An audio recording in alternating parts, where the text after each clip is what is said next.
नमस्कार दोस्तों, मैं डीके सिब्बल, एक सेंट्रल गवर्नमेंट सिविल पेंशनर। मेरे साथ मेरे साथी सीबी प्रसाद जी, ये भी सेंट्रल गवर्नमेंट सिविल पेंशनर हैं। नमस्कार भाई लोगों। तो प्रसाद जी, हम लोगों ने जो प्रोग्राम बनाया था कि हम पेंशनर के लिए कुछ एक सीरीज शुरू करते हैं। हाँ सर, वो जो है आप ये बताइए, अक्सर देखा गया है कि जो केंद्र सरकार के पेंशनर हैं वो जो है ना छोटी छोटी चीज़ों के लिए परेशान होते हैं, क्योंकि वो जो समय पर फॉर्म नहीं भरते या उस फॉर्म को भरते समय किन किन बातों का ध्यान रखें जिससे उनको पेंशन टाइम पे मिले। बहुत अच्छा। जब भी कोई गवर्नमेंट सर्वेंट रिटायर होने वाला होता है, उसको पेंशन पेपर भरने चाहिए। जी सर। वो पेंशन पेपर जब भरता है तो उसको सबसे पहले ध्यान रखना चाहिए कि जो अपना नाम लिख रहा है और उसके जो फैमिली मेंबर्स हैं उनका नाम लिख रहा है, वो मैच हो स्पेलिंग समेत सर्विस रिकॉर्ड के साथ। जी सर। और उनका और उनके फैमिली पेंशनर जो नॉर्मली स्पाउस होती है, वो नाम और स्पेलिंग मैच हो बैंक अकाउंट के साथ।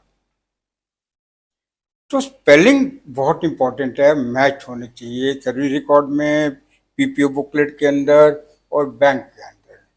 तो अक्सर पाया गया जब स्पेलिंग में गलती हो जाती है, एक आधा केस हमने देखा कि वहाँ एक एक साल पेंशन लेट नहीं, होगी, लेट हो क्योंकि जाती है। जो बैंक में नाम था उसके स्पेलिंग अलग थे, हाँ जी। जो पीपीओ में नाम था उसके स्पेलिंग अलग थे। तो स्पेलिंग मिस्टेक नहीं होनी चाहिए, स्पेलिंग एक जैसे होनी चाहिए। स्पेलिंग का मतलब ये है सर कि उसमें जैसे किसी का सरनेम है तो सरनेम भी का भी स्पेलिंग और जो है सरनेम भी जो बैंक अकाउंट में और सर्विस रिकॉर्ड में सेम होना हाँ, चाहिए। नाम, पूरा नाम, इनिशियल नेम, सन नेम नेम जो सर्विस रिकॉर्ड में है, पीपीओ में है, वही बैंक के अंदर होना बैंक चाहिए, के अंदर होना चाहिए। उनका भी और फैमिली फैमिली पेंशनर का पेंशन भी। है।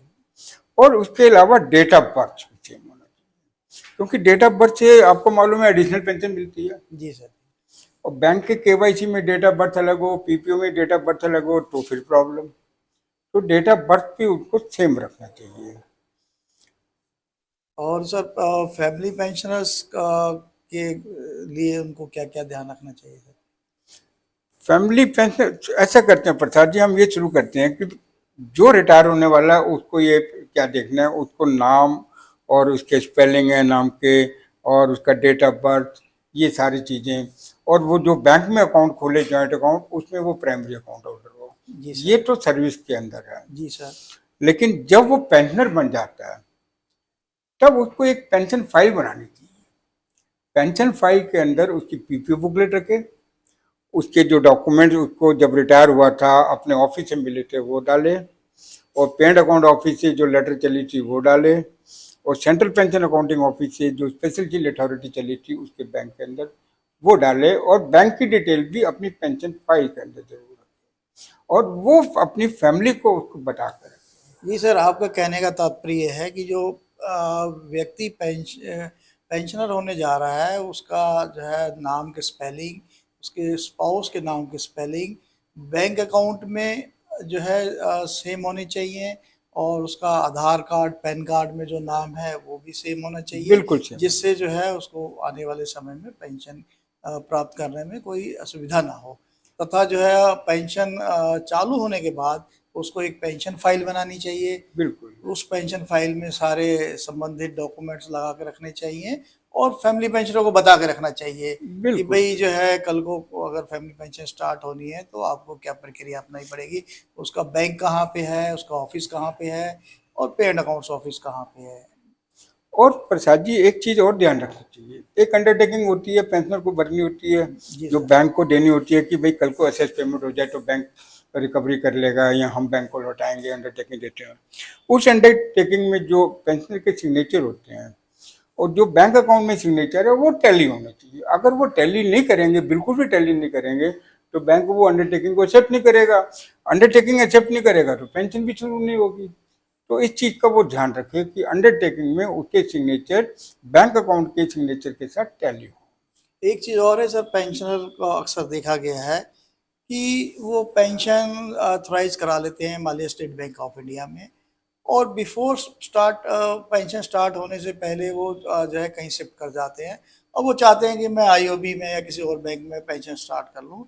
तो इस केस में पेंशनर भाइयों से जो है यही निवेदन है कि वो सोच समझकर बैंक चूज करें और जो है अगर जिस बैंक को उसमें चूज किया है उसमें एक दो पेंशन ले लें, उसके बाद जो है अपना बैंक बिल्कुल अकाउंट ठीक है, ट्रांसफर करें, नहीं तो सालों साल उनकी पेंशन बिल्कुल ठीक है। में जो है स्टार्ट होने में प्रॉब्लम आती है। हाँ, वो पहली पेंशन ले लें वहां से, जी सर। उसके बाद अपनी पेंशन चेंज करें। उसके लिए हम एक एपिसोड लाएंगे। हाँ जी। अगर किसी पेंशन ने अपनी ब्रांच चेंज करनी होती है तो क्या करें, हम्म। अगर उसने बैंक चेंज करना होता है तो क्या करें। तो पेंशनर ने अगर बैंक चेंज करना है, ब्रांच चेंज करनी है, तो पहली पेंशन ले ले, उसके बाद वो फॉर्मेलिटी शुरू हाँ, करेगा। वो मतलब पहले से डिसाइड कर ले कि मैंने इस बैंक में पेंशन लेनी है, तो कोशिश करे उसी बैंक में जो है अपनी पेंशन स्टार्ट कराए। और उसके अलावा प्रसाद जी, अब तो नए पेंशनरों के लिए एक फॉर्म 6 से शुरू हो गया है। जी सर। उसके अंदर ही अंडरटेकिंग है, उसके अंदर ही एक नॉमिनेशन फॉर्म भी है, जिसे हम कहते हैं common nomination form for arrear of pension and commutation of pension. वो तो अब जो प्रेजेंट हैं, भविष्य के पेंशनर हैं, उनके लिए तो फॉर्म 6A का हिस्सा हो गया है।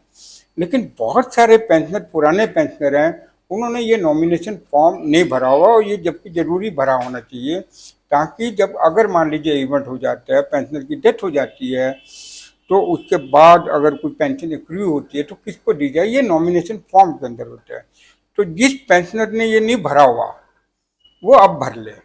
वो भर के की 3 कॉपियां दे, एक बैंक वाले एक उसको वापस कर देंगे, एक उसके ऑफिस में भेज देंगे जहाँ से वो रिटायर हुआ है, through central pension accounting office and paid account office. तो ये नॉमिनेशन फॉर्म जरूर भरना चाहिए। सिंपल सर, मेरा ये मानना है कि क्यों ना हम जो है ना इस विषय पर एक विस्तार से जो है लोगों की जानकारी के लिए अलग अलग टॉपिक पर जो है वीडियो बनाएं, जिससे हमारे पेंशनर भाइयों को जो है उसके लाभ प्राप्त हो। आप बिल्कुल ठीक कह रहे हैं प्रसाद जी, हम डेफिनेटली वीडियोस बनाएंगे, सिर्फ इंफॉर्मेटिव होगा, ताकि जी उनकी सर। नॉलेज के लिए होगा, जिसको वो इस्तेमाल करें और उनकी दिक्कतें कम हो।